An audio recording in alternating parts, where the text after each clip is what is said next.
तो मैं ये कह रहा हूं सभी को, सभी जितने भी हमारे भाई हैं सबको राम राम, नमस्कार, जय हिंद, जय भारत, इंकलाब जिंदाबाद।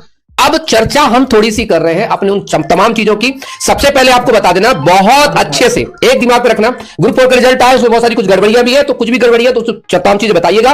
एक बच्चे ने फोन किया कि सर एप्लीकेशन फॉर्म जब भरते समय मैंने वो पोस्ट प्रेफरेंस डाला ही नहीं, अब मेरे पास प्रूफ रखा है, लेकिन मुझे जबरदस्ती पोस्ट दे दी गई। ये गलत है। अगर ऐसा चीजें हैं तो तुरंत जाकर के सबसे पहले आवेदन दीजिए। आपको पता मेरी 3-4 चीजें हमेशा याद है। पहला याद रखना, जिंदगी का पहले मुलाकात फिर बात, आवश्यकता पॉइंट पर दे जूते दे लात, ठीक है। तो इसका मतलब सबसे पहले बात करो, जाकर के वहां पर बात करो, व्यापम को जाके बताओ कि भैया हमारे पास समस्या इस चीज की है, नहीं माने तो फिर कोर्ट की लाभ से उसको सही करो, ठीक है, पहला काम। दूसरा काम, जितने भी लोग हैं जो डॉक्यूमेंट वेरिफिकेशन के लिए जाएंगे, उनके पास कोई भी अगर समस्या आती है, छोटी मोटी समस्या, डेट ऑफ बर्थ की समस्या, रोजगार पंजीयन समस्या, तो एक ही नाम मेरी जान रखना दिमाग में, उसका नाम है दिनेश सिंह चौहान, ठीक है। हाँ, तो ये दिमाग, ठीक है भाई अगर तुम्हें छोटी छोटी चीजों से अगर भगाए ना और तुमसे पूछा जाओ क्या कर लोगे, तो बच्चों की चीज बताते हैं, चौहान सर बताते हैं क्या कर लेंगे, ठीक है, 2 मिनट बातें बता, ठीक है। तो इस बात को दिमाग में रखेंगे आप लोग।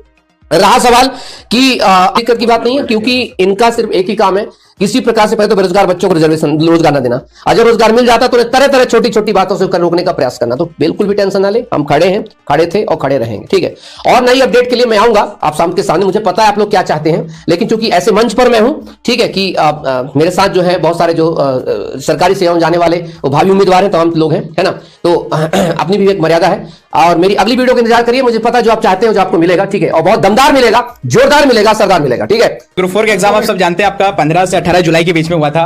और जैसे मैंने आपको पहले ही बताया था, सबसे इजी जो शिफ्ट थी आपकी 16 जुलाई की मॉर्निंग शिफ्ट इजी थी। इस कारण जितने भी तमाम अभ्यर्थी जिनका एग्जाम 16 तारीख की मॉर्निंग शिफ्ट था, सबका रिजल्ट देखिए, आपने देखा भी होगा, आपको मालूम भी होगा, 4 से 5 नंबर मोस्टली स्टूडेंट के कम ही हुए हैं।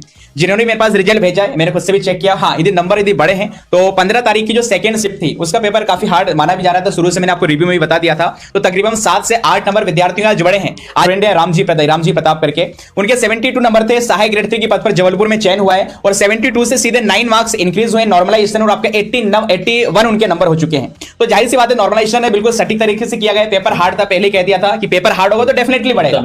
100 नंबर का पेपर होगा तो 8 से 10 नंबर बढ़ जाते हैं। 200 नंबर का पेपर होता तो 15 से 12-15 नंबर बढ़ना स्वाभाविक है आपका। तो इसमें ये नहीं कह सकते नॉर्मलाइजेशन करके कुछ घोटाला कर दिया है या फिर हमारी नंबर क्यों कम है। उस शिफ्ट में लगभग इस बार ग्रुप 4 के आप टॉपर की बात करें तो बिल्कुल फेयरली रिजल्ट आया है। जैसे मैंने पहले भी बताया था हाईएस्ट 86 के समथिंग हमने सुना है, तो 89 के मार्क्स आए हैं और 89 भी वो नॉर्मलाइजेशन में बढ़े होंगे। ऑन स्क्रीन जरूरी नहीं है कि जो टॉपर के 89 आप मार्क्स देख पा रहे हैं वो जरूरी है। अच्छा देखिए, जिनका चयन नहीं हुआ है हो सकता है आपकी वेटिंग आने वाले टाइम में क्लियर हो जाए, क्योंकि पटवारी में कई सारे बच्चों का सिलेक्शन हुआ है, उनका भी सीपीसीडी था, क्योंकि पटवारी में सीपीसीडी वाली पोस्ट बहुत सारी थी, तो हो सकता है आपकी वेटिंग क्लियर हो जाएगी। और देखिए ग्रुप 4 भर्ती फिर से आ रही है इस बार, ये सबसे बढ़िया है।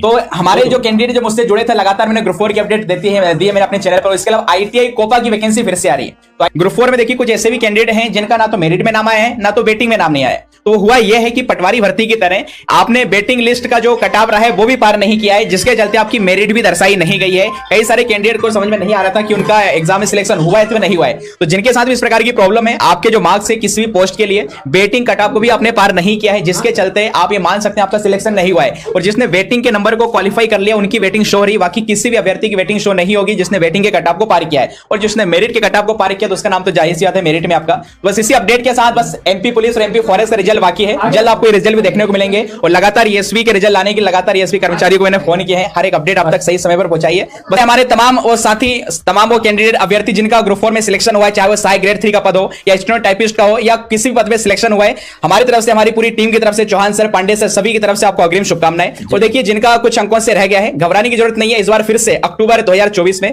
ग्रुप 4 की भर्ती प्रस्तावित है टेंटेटिवली, तो फिर से तैयारी कीजिएगा क्योंकि इस साल इतने सारे एग्जाम के रिजल्ट एक साथ आ रहे हैं, तो वेटिंग भी आपकी क्लियर होगी। और इसके अलावा आगे आप तैयारी करेंगे तो सिलेक्शन आपका जरूर होगा। चौहान सर का कोई भी हो, सब हम आपके साथ पहले भी खड़े थे। जब रिजल्ट नहीं आ रहे थे तब भी हमने आंदोलन किया था, भर्ती कैलेंडर को लेकर भी हमने आंदोलन किया था। तो कहीं ना कहीं सफलता वो दिखाई दे रही है। एकमात्र फॉरेस्ट का रिजल्ट बचा है, तो हो सकता है इस हफ्ते उसका शुद्धि पत्र जारी हो जाएगा, उसका भी रिजल्ट क्लियर हो जाएगा। इसी के साथ वाणी को विराम देते हैं। इसी के साथ हम लोग अपनी वाणी को विराम देते हैं और वंदे मातरम।